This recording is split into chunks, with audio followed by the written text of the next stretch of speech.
sih? Kan papa mama udah bilang. Kamu tinggal ikutin aja apa kata sama papa mama. Itu udah pasti paling bener.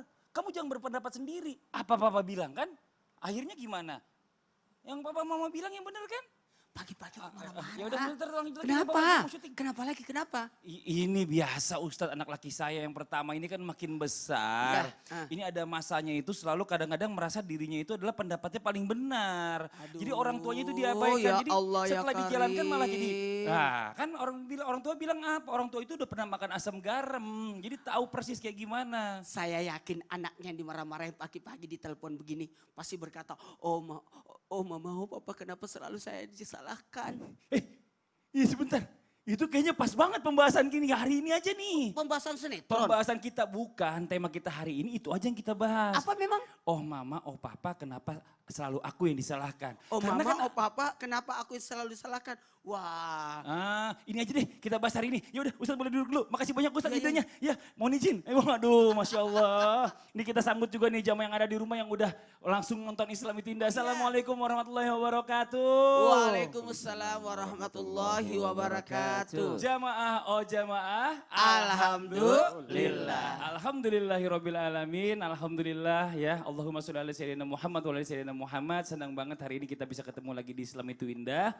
Dan hari ini kita akan membahas nih yang selama ini mungkin ya buat anak-anak muda ini sering ngedumel sama orang tuanya, sering komplain sama orang tuanya karena selalu merasa disalahkan, selalu pendapatnya nggak pernah didengarkan. Nah hari ini kita membahas tentang tema yang luar biasa nih buat kita semua. Mudah-mudahan bisa jadi pelajaran buat anak-anak dan juga orang tuanya nih. Temanya adalah oh mama, oh papa, mengapa aku selalu salah. Wah ini Masya Allah, Alhamdulillah. Assalamualaikum warahmatullahi wabarakatuh guru-guru kita yang sudah hadir hari ini. Warahmatullahi wabarakatuh. Waduh, senang banget nih ya. Dan hari ini nih, dan alhamdulillah buat jamaah yang ada di rumah, hari ini kita kedatangan guru besar. Iya. Guru besar dari Majelis Rasulullah. Rasulullah. Masya Allah. Alhamdulillah. Guru besar kita ada Habib Nabil Al-Musawa. Masya Allah, Assalamualaikum. Bi. Waalaikumsalam warahmatullahi. Ini kalau ngeliat Guru Habibnya kecil saya, bukan guru besar. adem banget ya gitu Iya. ya. Amin. Jamaah yang di rumah juga kalau ngeliat Habib ini adem banget gitu ya. Emang. Senang. Ini kita perlu banyak belajar di contoh akhlak dari beliau ini. Iya. Beliau ini paling terkenal ya di antara semua kawan-kawan ini pasti kalau cerita sama saya udah pernah ketemu sama Habib Novel Al-Musawa belum? Kenapa?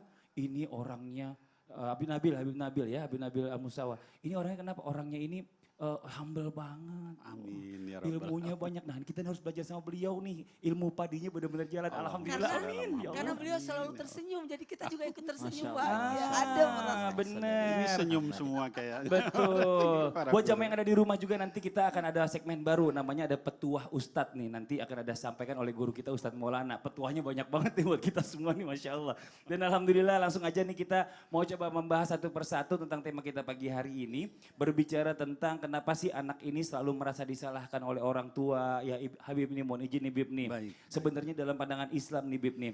Apa sih sebenarnya batasan orang tua itu ikut campur atau terlibat masalah pribadi anak nih. Apalagi Masya anak yang masih berumur muda. Kadang-kadang kalau misalnya mereka itu masih di bawah 7 tahun atau di bawah 14 tahun. Mereka ini masih punya ya oke nurut-nurut aja. Tapi setelah di atas itu mereka biasanya punya pendapat-pendapat sendiri yang mereka pengen pertahankan seolah-olah tuh kita tuh dianggap diktator banget orang tuanya. Ih kok semuanya kok harus nurut sih kenapa sih gitu. Ini mohon izin Bib penjelasannya silakan Bib. Baik, baik. Bismillahirrahmanirrahim. Assalamualaikum warahmatullahi wabarakatuh. Waalaikumsalam warahmatullahi Alhamdulillah, wassalatu wabarakatuh. wassalamu ala nabiyina Muhammad wa ala alihi washabihi ajma'in wa sallim amma ba'd. Yang saya hormati Ustadz Fadli, lalu Siap ya para Allah guru, amin amin. Kiai Maulana, kemudian juga Kiai Syam, yang mudah-mudahan Allah Subhanahu wa taala memanjangkan usia kita dalam Amin, ya takwa Allah. kepada Allah. Amin. Amin, Para amin, ya pemirsa juga Islam itu Indah dari Trans TV. Tadi pertanyaannya bagaimana terkait anak-anak yang apakah kita boleh mencampuri tadi ya urusan Betul. pribadi. Mungkin yang dimaksud teenagers gitu ya, Teenagers, anak ya. remaja gitu ya. Betul. Baik, jadi para pemirsa yang dimuliakan Allah Subhanahu wa taala, kalau kita melihat bahwa saya cenderung menghindari istilah apakah kita boleh masuk ke dalam masalah pribadi. Kenapa? Karena kadang-kadang bahasa pribadi itu Mas Fadli itu sangat subjektif ya. Menurut anak itu masalah pribadi, padahal dalam kaitan misalnya orang tuanya itu juga bagian dari hal pendidikan orang tua. Misal salah satu contoh dalam misalnya memilih pasangan ya, itu buat anak-anak itu kan urusan pribadi saya, ya, tapi buat orang tua ada aturan-aturan. Nah mungkin saya lebih mengedepankan Mas Fadli bahwa kaitan dengan anak remaja ini komunikasi yang penting. Ya. Saya berikan satu contoh di dalam Al-Quran, ya Allah Subhanahu Wa Taala menceritakan seorang hamba yang sangat soleh, Rasulnya Allah Subhanahu Wa Taala, namanya Sayyidina Ibrahim alaihissalam. Ya. Sayyidina Ibrahim ini nabi yang termasuk ulul azmi minar rusul, satu dari 5 nabi yang paling tinggi derajatnya dari 25 nabi yang lain. Ya. Tapi kita lihat bagaimana beliau berkomunikasi dengan anaknya.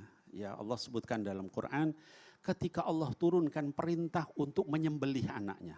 Mas Fadli, ini perintah Allah. Betul. Kalau perintah Allah berarti wajib hukum. dilakukan hukum. Betul. Tapi kita lihat bagaimana Nabi Ibrahim mengajari anaknya supaya anaknya itu tidak merasa dicampuri urusannya. Masya Ya. Allah. Bahasanya Sayyidina Ibrahim dalam Quran disebutkan di surat As-Saffat, kata Allah Subhanahu Wa Taala, ketika dia berkata kepada anaknya, apa kata dia? Ya bunayya, ya, wahai ananda, inni ara fil manam anni athbahuka fandur madza tara. Ya.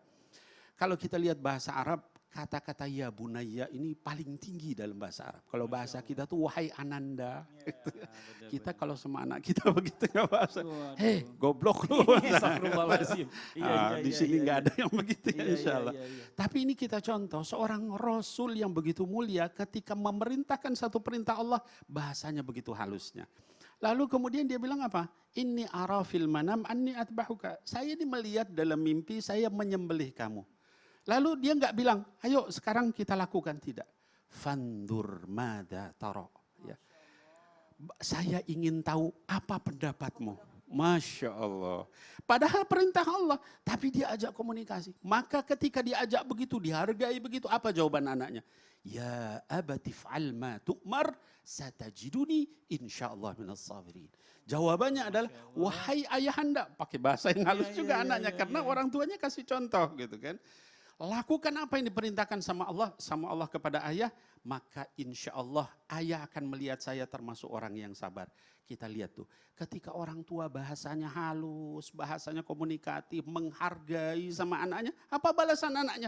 Juga menghargai, menghormati, mencintai, dan taat sama orang tuanya. Nah hal seperti ini mungkin Mas Fadli yang perlu dikembangkan. Kita sering kali jadi orang tua, tadi bahasanya otoriter. Ayo sholat, ayo ini. Coba kita contoh, Nabi Ibrahim itu Rasul. Dan dia diperintah sama Allah. Tapi bahasanya begitu indahnya sampai diabadikan 1400 tahun yang lalu sampai hari kiamat. Jadi malu kita ya.